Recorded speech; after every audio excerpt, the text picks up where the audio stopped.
All right. So welcome everybody. Thank you for joining us today. If you need closed captioning, you can simply click on the CC button located at the bottom of your Zoom screen. You may need to click on the More menu option to access the closed captioning button if you're interested. My name is Lauren, and I will be the moderator for today's session. I am the communication specialist for Region 4, which is based out of the University of Utah's Spencer S. Eccles Health Sciences Library. And Region 4 is made up of 9 states, which are Arizona, Idaho, Colorado, Montana, New Mexico, North and South Dakota, Utah, and Wyoming.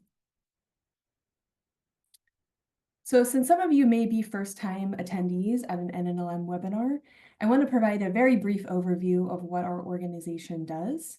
NNLM stands for the Network of the National Library of Medicine, and we fall under the umbrella of the National Institutes of Health.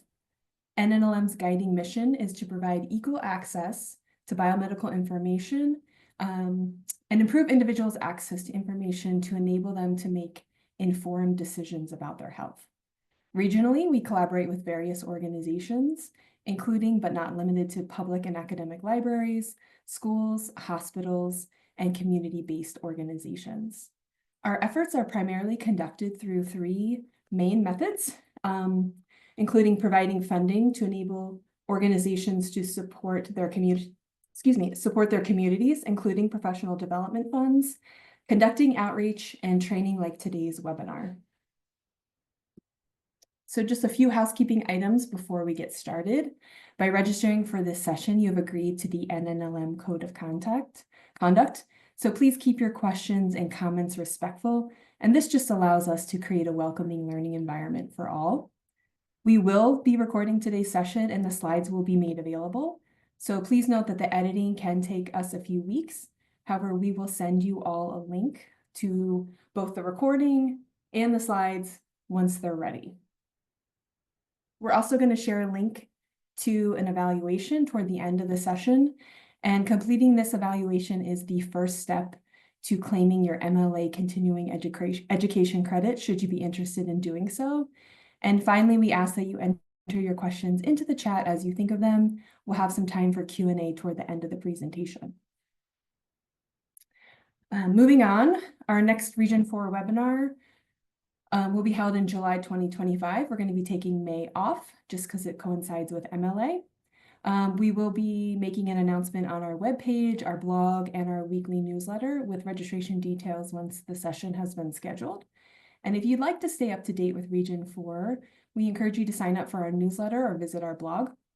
That QR code on the slide here will take you to our regional page, which is nnlm.gov/about/regions/region 4. And we're going to pop it in the chat should you be interested in clicking that link. If you live outside of Region 4, I encourage you to head to nnlm.gov to find and connect with your respective region for additional training, funding, and outreach opportunities in your area.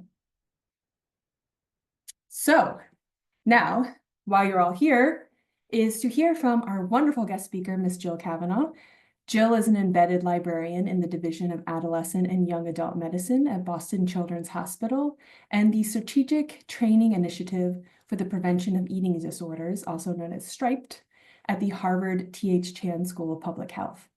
Jill specialized in health literacy, social media literacy, and misinformation in adolescent health. She led an NNLM outreach grant-funded project developing a media and health literacy course for teens and has co-authored journal articles as well as book chapters on adolescent and young adult health literacy. Jill collaborates with researchers and public health professionals to advance evidence-based strategies for combating health misinformation and improving youth health literacy in clinical, research, and public health settings. And with that, I'm going to turn it over to you, Jill. Thank you so much, everybody. I am just going to share my screen here. And can everybody see my slide? Good. Awesome. Thank you for that introduction. Thank you for the opportunity to present today.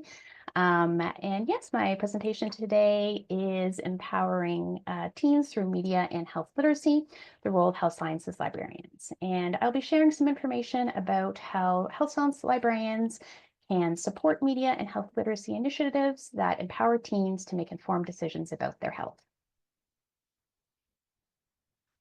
Great.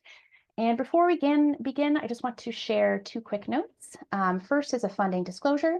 The project I will be discussing today, Building Adolescent Skills in Health Literacy and Public Health Advocacy, was funded in whole with federal funds from the National Library of Medicine, part of the National Institutes of Health, through a cooperative agreement with the University of Massachusetts, Worcester. Second, a content notice. This presentation will include references to eating disorders, and I fully understand that this may be a sensitive topic for some people. And if at any point you need to step away, take a break, or log out, please feel free to do so. Your well-being comes first.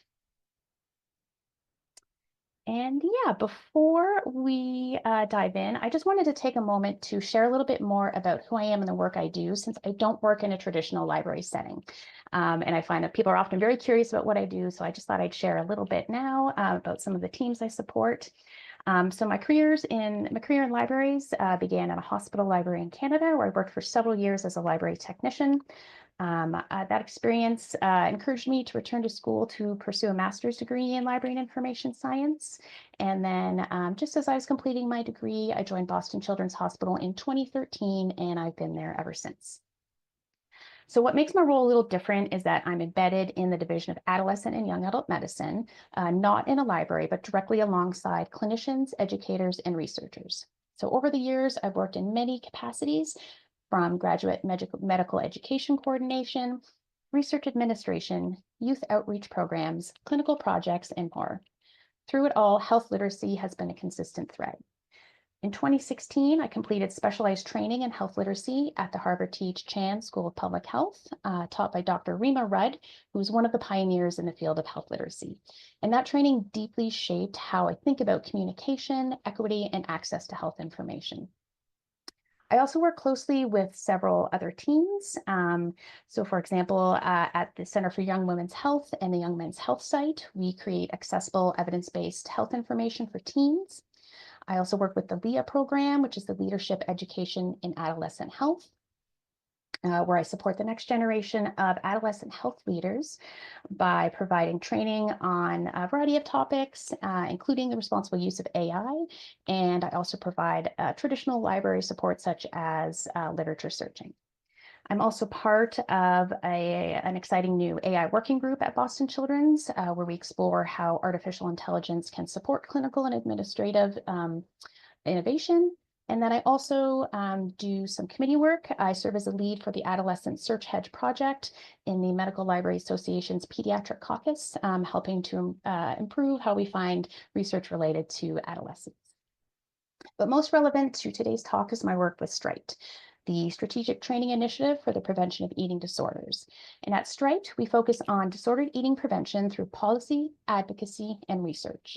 It's this work that led to the development of the Media and Health Literacy course that I'll be sharing with you today. And what ties all of this together is my perspective as an embedded librarian. So working in these interdisciplinary teams, often outside of the traditional boundaries of librarianship, has shown me how powerful librarians can be when they're integrated into the everyday work of healthcare, research, and education. And our learning objectives today that will guide this discussion.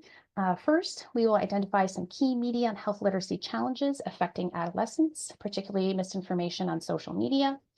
Then we will evaluate evidence-based strategies for integrating media and health literacy into library programs. And lastly, I will give some tips for developing actionable plans to incorporate media and health literacy resources into libraries. And so why does media and health literacy matter? So media and health literacy are complementary skills essential for adolescents to successfully navigate today's complex information landscape.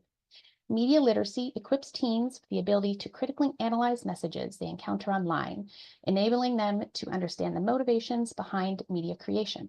Health literacy, in turn, empowers teens to effectively interpret health information and apply it to their own health decisions. Together, both of these literacies help adolescents identify and resist health misinformation, which is an urgent public health priority given the high volume of misleading content circulating on social media platforms. And libraries and librarians are uniquely suited to tackle this issue because they are already established as trusted community resources. Librarians have the expertise to deliver structured literacy programs and guide teens towards accurate, credible information. By teaching critical evaluation skills, librarians not only help teens spot misinformation, but also foster lifelong information literacy habits. So this combination of trusted expertise and structured programming is precisely why libraries play a crucial role in promoting media and health literacy. So next I'm going to dive into the problem of health misinformation on social media and its specific impact on adolescent health behaviors. So health misinformation is everywhere, but social media presents unique risks for teens because misinformation spreads especially rapidly on these platforms. Algorithm-driven feeds prioritize user engagement by amplifying sensationalized content, extreme or emotionally charged content, particularly related to dieting, fitness, meal planning, exercise culture, weight, appearance, and body shape. Teens are highly exposed to these types of misleading claims, even if some of us personally do not encounter them regularly on social media. The algorithms ensure that they're widely circulated and influential among adolescents. And one quick question I have for you all, you can either with show of hands, thumbs up, put a message in the chat. Do you see these types of social media posts in your own feeds about dieting, fitness, gym culture, etc.? Again, a lot of the adolescents I speak to, they see these messages almost constantly. And I also see them in my own feed, and I see a couple people, chiming in that yes, all the time.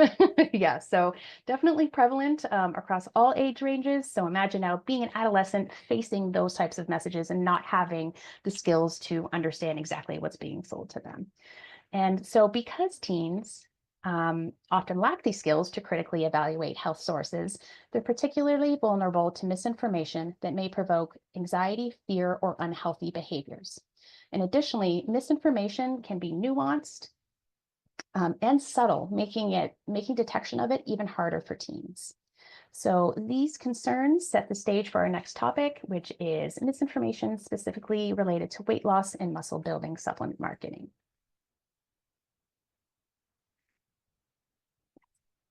So weight loss and muscle building supplements are aggressively marketed to teens using misleading and charged messages.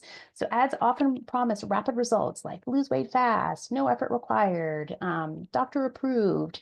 But these claims are rarely backed by rigorous evidence. Many influencer endorsements seem personal, but are actually paid promotions, which are something that research shows teens may not recognize.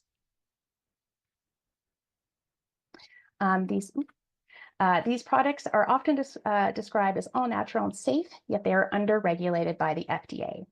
And unlike medications, supplements don't go through pre-market approval for safety or effectiveness. And what's missing is the transparency around marketing. So there's limited scientific backing, minimal regulatory oversight, and financial incentives that are often hidden. These tactics influence how teens think about health and appearance and can play a role in shaping disordered eating behaviors. So weight loss and muscle building supplements may not also just be ineffective, they can possibly be dangerous. So marketing strategies often mislead teens into thinking these products are safe, effective, or essential for achieving a certain body type. But many supplements contain hidden or toxic ingredients and have been linked to serious health outcomes like heart problems, liver damage, and even death. And the risks aren't just physical. These products are strongly tied to disordered eating. Research shows that girls who use diet pills are 4 to 6 times more likely to develop an eating disorder. And for boys, exposure to fitness culture can push them towards dangerous substances like anabolic steroids and the pursuit of muscle growth. So these products don't just harm, they shape teens' beliefs about health, body image, and what's normal. And that's why we felt it was important to take action. So up next, I'll share how we developed a media and health literacy course to help teens critically evaluate this kind of misinformation. So given the serious health and behavioral risks we just reviewed, it became clear that teens need more support in navigating health misinformation, especially when it comes to these types of supplements. They're constantly bombarded with these messages that are misleading and harmful. So we recognize that librarians and educators are uniquely positioned to help. As trusted figures in teens' lives, they can offer the tools and guidance needed to build critical thinking skills, especially around health and media content. So this led us to develop a media and health literacy course specifically focused on supplement misinformation. The goal was to create something engaging, evidence-based, and accessible that could empower teens to question what they see, recognize red flags, and make safer, more informed choices. So on to a little bit about how we developed the course. So again, it came out of a clear need that teens were navigating a flood of health misinformation online related to supplements and without the tools to critically access what they were seeing. At the same time, we were looking for structured research-based resources and an approach to develop a health literacy programming. So we started off by applying to the NNLM Region 7 grant funding, and we received one of their outreach awards. And our goal of the project and the funding was to help teens evaluate misleading health claims and understand the broader systems, like marketing and social media algorithms that fuel them. So to make the course, we wanted to make sure that it was rigorous, grounded in current research and science. So as a part of Striped, we work with a team of public health experts specializing in eating disorder prevention. So this team in particular was led by Dr. Amanda Rafool with guidance from Dr. Bryn Austin, and we had a wonderful research assistant, Abby Bulens. And so this team brought, again, it was interdisciplinary nature and brought expertise in youth health behaviors and policy change alongside those librarian skills of health and digital literacy and media instruction. So the course integrated real-world examples from social media, evidence-based media literacy strategies, and foundational public health research. And it was also intentionally youth-centered. We designed it to be interactive, relevant, and empowering, giving the teens the skills to think critically and push back against harmful health misinformation. So here's the course. As you can see, it's called Is It Worth the Hype? Navigating Influencer Promotion of Weight Loss and Muscle Building Supplements. So before I dive into the specific tools and strategies, I want to introduce the course, introduce the fact that the reason that it came about is I was able to attend the Media Literacy Institute at the University of Washington, which was held back in July and August 2023. It was a 5-day professional development program that provided training in the foundational principles of media literacy, instructional strategies, and curriculum development. And so that training directly shaped how we built the course, ensuring that it aligned with best practices in media and literacy education for youth. So now I'm going to highlight a few of the kind of components that I think are transferable that librarians can use to engage teens, whether it's on this topic or another topic related to social media health misinformation. And most importantly, these components were really well liked by the teens. So we started, and I'm just going to show, these are just screenshots from the actual presentation itself. So we started the course. It was an hour-long course. We ended up with 18 participants between the ages of 13 and 24 that we recruited through the Striped Youth Corps program, which is a group of young people who meet with us weekly and are heavily engaged in advocacy and raising awareness about disordered eating across the country. So our participants were from completely across the US. So the course opened with a media literacy pre-quiz. This was really a low stakes opener. It got teens talking right away. It helped assess the baseline knowledge and led to some surprising realizations, like how few knew what's actually in supplements or how influencer sponsorship kind of works. And so after we opened with the pre-quiz and had a short discussion about that, we moved into more short lecture style teaching. So this is just an example of one of the slides on misinformation in particular. And the teens, a lot of the feedback we got is the teens actually really liked the slides. I kept them very simple. I tried to keep them visually interesting. They liked the visual explanations. A lot of them kept referring to this line graph and the media triangle. So I think, again, having very clear, concise visuals was helpful. We also covered core concepts of media literacy and the media literacy triangle, but I'll show that in the next slide. And then came, I think, what was the favorite part of everybody from us as instructors as well as participants. It was the media deconstruction activity. So what we did is we watched short social media videos. There was 3 of them. All of them happened to be from TikTok, with influencers who were promoting over-the-counter diet pills or muscle building supplements. And we tied each video into several of the media literacy core concepts. And one of the really fun things about this activity is that we watch the video through once, and we watch it, we just, as a group, we kind of absorb, that's it. And then we listen to it a second time. So in the second time, we either do one of 2 things. We either watch the video with no audio, so you're just focusing on the visuals on screen, or we listen to the audio only and just have a black screen.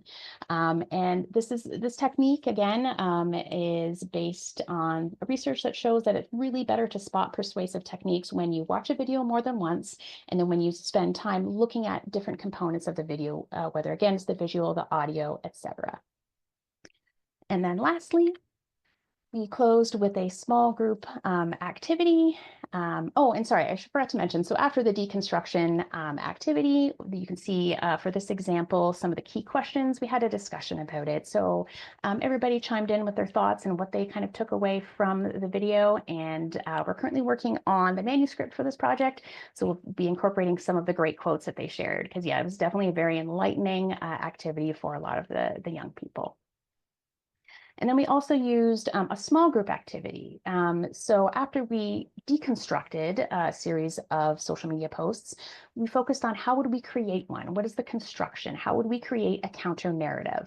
How could we work together to flip a common media message, such as, here's a supplement, and basically it allowed the teams, that we broke them into small groups, and it really empowered them to take ownership of the media environment. And we worked together to build healthier messaging. And essentially the activity was, if we were to create a video to stitch to this one, stitching meaning, referencing the original video and creating our own content, what would you say? What would you do? And that was also really great. And it kind of, again, highlighted that, a lot of the teens understood that, these pills are not often backed with science. And a lot of them really suggested, like, including, interviewing a doctor maybe about the pills, or, referencing a research study. So it was really great to see, their perspectives and how they would kind of combat some of these negative social media messaging around around these products. And so, I mean, overall, these components were highly engaging, interactive, and again, I think they're adaptable, that you could use for kind of any other type of topic that youth are encountering on social media. And then, yeah, as I briefly mentioned, we grounded this course in evidence-based strategies that librarians and educators can adapt in their own settings. So starting off, our first strategy was using the core media literacy tools. So there are a media literacy framework. We introduced teens to the media triangle, which you'll see on the screen here, which encourages them to think about who created a media message, why it was created, and how it might be interpreted differently by various audiences. We also taught 3 of the 5 core media literacy concepts, being content, technique, and purpose, to help teens recognize persuasive tactics in advertising. And so teens applied these concepts through media deconstruction activities, using the real influencer videos, as we saw, and then creating those counter narratives. And yes, our second kind of strategy was incorporating a multimodal learning. So teens are most engaged when content mirrors their own media landscape. So we use social media videos, interactive quizzes, and peer discussions to make the sessions more engaging and reflective of teens' actual media environments. And again, I think librarians can use the same approach, mixing media formats, using actual content that is popular and going viral online, to make the content of these types of courses feel more relevant to teens. And then lastly, we try to train the trainer model. So this was an interesting experiment. We piloted it, aiming to have these 18 youth who participated in our original pilot project to lead peer discussions and essentially teach the class to peers. And while it was a promising idea, it did prove a little difficult to implement. So only 8 of the 18 teens were able to complete the train the trainer training, and largely due to scheduling conflicts. So we learned that, if we were to implement this model in the future, we'd need to offer multiple training sessions, have more availability, and really try to find times that work best with the teens, because scheduling was the #1 hurdle of this project.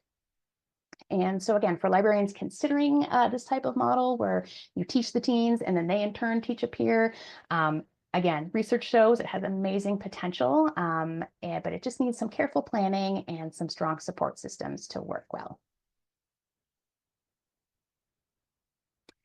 And yeah, so just kind of getting close to wrapping up my lecture portion. So what are kind of, again, the role of libraries, and what are some key takeaways? So again, as libraries and librarians are trusted spaces, we can really empower the youth to think critically about the health claims they see online.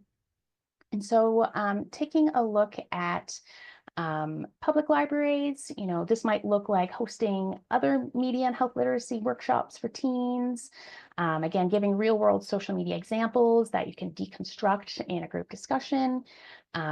I also highly recommend incorporating, interactive elements into any course that you might be offering to teens. And then the big one, and this applies for, I think, academic libraries as well, but partnering with local schools or community health workers to co-develop the age-appropriate and engaging content. And again, so for example, at Striped, we're focused on the prevention of disordered eating. There will be other groups who will be focused on the prevention of STIs in youth, who will be focused on other mental health issues.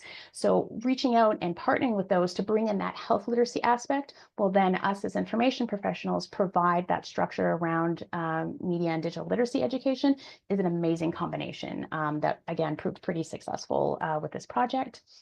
And then, yes, I think for any academic librarians who might be in the audience, again, collaborate with any faculty or departments in public health who are perhaps studying or teach topics that are near and dear to you.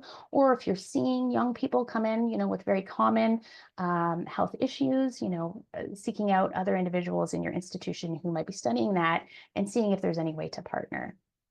And I think, yeah, embedding any sort of media literacy and health literacy principles into any sort of instruction sessions that you're giving at the university or college level, I think is another great way to kind of get these messages out there. And basically, no matter the setting, I think the strategies to be used are pretty adaptable.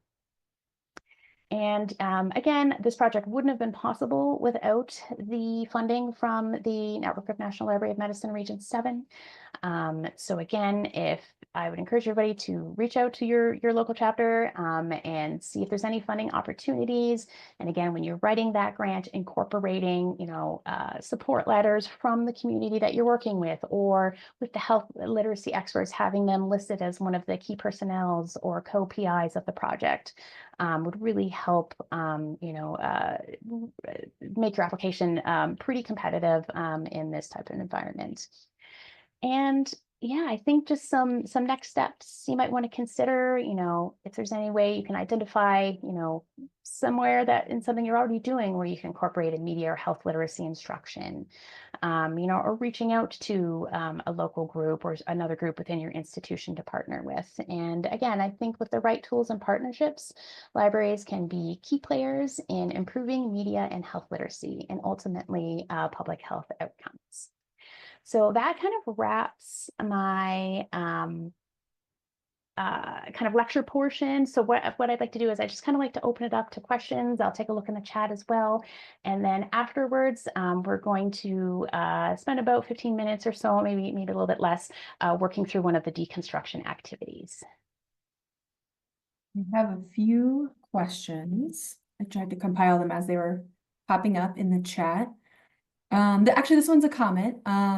Somebody had said it's also so common now to see AI generated images of people that are completely unnatural but appear real. So that could be certainly a topic that folks could explore about sifting through misinformation, disinformation. Yeah, absolutely. Yeah, so I spend a lot of time. Also, another kind of interest of mine is focusing on AI education and responsible and ethical use of AI. And a lot of what I'm teaching, I tend to teach fellows within our division is definitely, definitely make sure that you're vetting everything that comes out of a generative AI tool, for example. And you're also seeing a lot now. So in all transparency, the images in this presentation were created using Gen AI. So yes, you can see, they're getting better, but for sure, you'll definitely start to see a lot of misinformation spread where images will look real. They'll absolutely look real, but won't be. So I think, yeah, applying those types of skills are super important as well.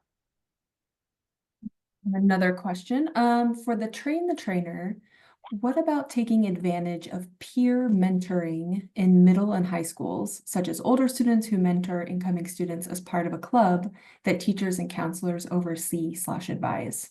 Yes, absolutely. Providing the scaffolding is very important. And so, for example, with our Striped Youth Corps, we have young people who typically reach out to us in high school.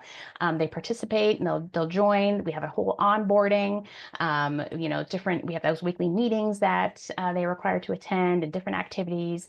And then as they progress and maybe they graduate to high school and go on to college, we often recruit them back as the peer mentors for these younger students. So again, this isn't quite in the context of this course in particular, but when you're working, again, I work with a lot of like youth programs, and this is really crucial to, again, and it also really, it kind of, shows the younger students, if we have a 13 or 14-year-old and they're working with, somebody who went through the striped program and is now in college and studying public health and, doing other things, it's really just provides them that mentorship that they can then go on and do the same sorts of things. So yes, I think with the train the trainer model, providing a lot of scaffolding. And I think our biggest challenge again was just the scheduling. And yes, so definitely there's some things that I would change. Definitely lessons learned. So yeah, it was my first time doing it. So I think definitely a few things I would change next time around. Right. Thank you for sharing. The next question we have is, did you or have others also work to align the content of the teaching of media literacy with the state's education goals or metrics? No, so we didn't do anything like that because again, this was just our first pilot course. We just got the initial funding to test this out and to see how it went. So now that we also did a 3-month follow-up survey. I forgot to mention that, where we ask the 18 participants, have you used any of the skills that you learned during this course 3 months ago? If so, how?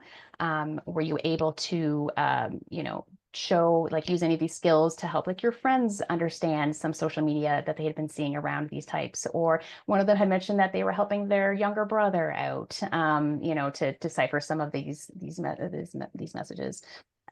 So it was mostly just we haven't like tried to partner yet with any schools or educational departments or anything along those lines. It was mostly just kind of, let's just see how this goes as a pilot project. So yeah, but that's definitely something I would love to do in the future. I would love to take this course and make it publicly available and have librarians and educators across the country use it to teach. That would be my goal. Yeah, I know a lot of people would definitely be interested in that. You touched on this a little bit. How did you identify the group of teens you incorporated in your study? And is this something you promoted in the library? Yeah, so the group that we recruited from were members of our Striped Youth Corps, and we get those, or we receive requests from people, high schoolers across the country. So oftentimes we'll just receive, people cold calling, cold emailing, saying, "Hey, I'm a teen, I care about this issue. How can I help?" Or "I'm a teen, I saw another teen talking about this in my school. How can I help?" So a lot of the recruitment for the Striped Youth Corps itself is through kind of word of mouth and just discovery by searching, like when we search for like eating disorder advocacy or teen groups, teen advisory boards, our website, Striped website comes up. So we get a lot of information that way. We also had a lot of youth who then their younger siblings come through, and that is really great to see because again, it really just kind of reinforces and kind of gives a bond for people and families to be like, hey, I care about this and you care about this. This is great. As far as promotion, no. Our RIB protocol only allowed us to promote through the Stripe Youth Corps because again, we have a very large network and we've been doing this for about almost 5 years now. So we've had a lot of youth come through. and who have gone off to university or college or gone to the workforce and are like in their mid-20s now. So yeah, so we didn't promote it within the Boston Children's Hospital Library in any way, mostly again, because it's not really a consumer health patient-facing library. It's more just for faculty and staff at the hospital. But yeah, I think again in the future, I would love to partner like with my local public library here and try to recruit and give the presentation there. So yeah, that's again kind of long-term goals. Speaking of long term, what is the timeline on developing this course, and will it depend on funding? Yeah, so we took probably about 3 to 4 months to develop it. Again, our this was not our only project, so we're split across the different projects and whatnot. So we got together and reviewed the literature. I took the course in the media literacy core concepts, put everything together, ran through it a couple times. Again, got that a really important health literacy perspective from the faculty members. And then once we started teaching, there was 18 young people in total that we taught, but we had broken it down into 3 groups. So there's 3 different sessions of about 6, depending on how many. And that took a span of probably about 6 weeks or so. And then probably about 3 months, then, at that point, we were just kind of analyzing. Oh, I also forgot to mention. So after we did this, we also had a focus group, mostly just to get feedback from the youth to see how can we improve this in the future. So we have this focus group with all 18 individuals. So we were just transcribing, kind of qualitatively kind of coding some of the data, taking a look at it. And then we ran the train the trainer sessions in the fall. So that was probably about 6 months later. And then, yes, we are now just kind of finalizing the manuscript and hope to get it out within the next month or so, actually. Nice. And as far as funding, yes, again, because of my role as being embedded, I'm in a grant funded role. So essentially, this is why I work with so many different teams. So in order to kind of take this on as one of my projects, I had to apply in order to get the funding for myself to cover some of my time and then the time of my colleagues. If you're in a different situation, if you're in a public health library or an academic library and you are not in a grant funded role, I think, I could probably estimate, if I thought about it, how much time it would take to develop. A lot of time was spent trying to find good examples of the social media content, because there's just a lot that are just, number one, inappropriate to show to teens, and two, there's just so much out there, and really, it was hard to choose. It was hard to choose because there's just so many options. And you'll see in the deconstruction activity the one video, and I think you'll see why we chose it, because it's directly targeting children. So yeah, hopefully that answers the question. We have another one. Yesterday, I attended an IRDL Scholar Speaker Series that talks about information literacy within the context of culture, environment, and self. Have you encountered or have you thought about how children from immigrant backgrounds engage with health literacy? Yes, not in this project, but as a whole. So that's one of the things I learned when I studied health literacy a couple of years ago, 2016 now. Yes, absolutely. Different communities are targeted differently, understand information differently. And again, I think for the participants of this course, we actually had a very wide, diverse group. So we had a lot of people who do not identify as white, a lot of people who identify as male, female, other. So I think that way we were able to reach some of the more kind of minority youth groups. But if you are working in a community that serves particular groups, yes, I would highly recommend adjusting the content. So it is something, again, that reflects what they're seeing online in a language. If they're new to the English language, even some of this language could be made a little bit more accessible so the teens can understand it a little bit more. Because again, you're teaching them this media literacy concept, which isn't something that comes natural to us.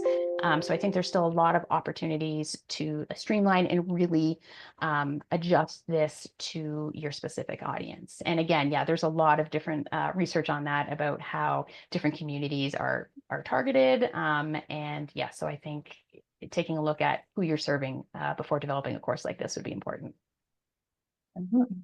Speaking of the course, will the course in its current iteration be available to share with us so we can share with school librarians and educators? I'm a public librarian and I can think of at least 5 of my peers in schools who would love to offer this. I would love to. Yes, I think that's the goal. So I think we were just going to wait until the project officially wraps, that the manuscript is out. And that way I would like to share it online, probably either via the Striped website, or you can always contact me and I can put you kind of on a waiting list. And then as soon as, everything is finalized with the project, I'd love to send it out to everybody. And yes, I just made it in Google Slides. So I mean, it's pretty accessible, and yeah, I'm more than welcome to share it with whoever would be interested. And I'd be so curious if you do teach this course to youth, like what the feedback is. I'd love to just hear about it because I'm really striving to improve it in any way possible. So yeah, I also welcome any feedback. When does your project wrap up? Estimate. Yeah, so I want to say, but assuming we get everything done this spring, I'd say this summer. I'd say by this summer. Oh, somebody's asking about the Striped website. Yeah, we can pop that in the chat. Let me just grab that really quick for you.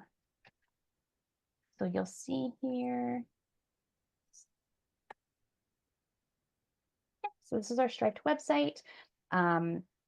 There isn't a section currently on here devoted to this course, but we do have some other professional trainings related more specifically to disordered eating. We also have a lot of advocacy tools. And you'll see, actually, if you're curious, I'll pull up the Striped Youth Corps page. Just pull this over here. You can read a little bit about our youth corps, see our current members, and if you have any young people in your life who are interested, you can reach out. And yes, we have a list of all of our previous youth corps members from over the years as well. That's everything. I saw there was a question in the Q&A, but I think we got it answered in the regular chat. I'll give folks a couple seconds if there's anything else brewing that you want to ask. Now's your chance.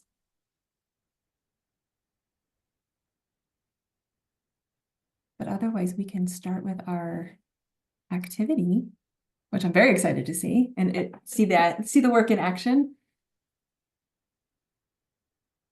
Hearing, going once, going twice. All right, I think we're ready to start. So Sam, if you don't mind stopping the recording. Thanks for watching. This video was produced by the network of the National Library of Medicine. Select the circular channel icon to subscribe to our channel, or select a video thumbnail to watch another video from the channel.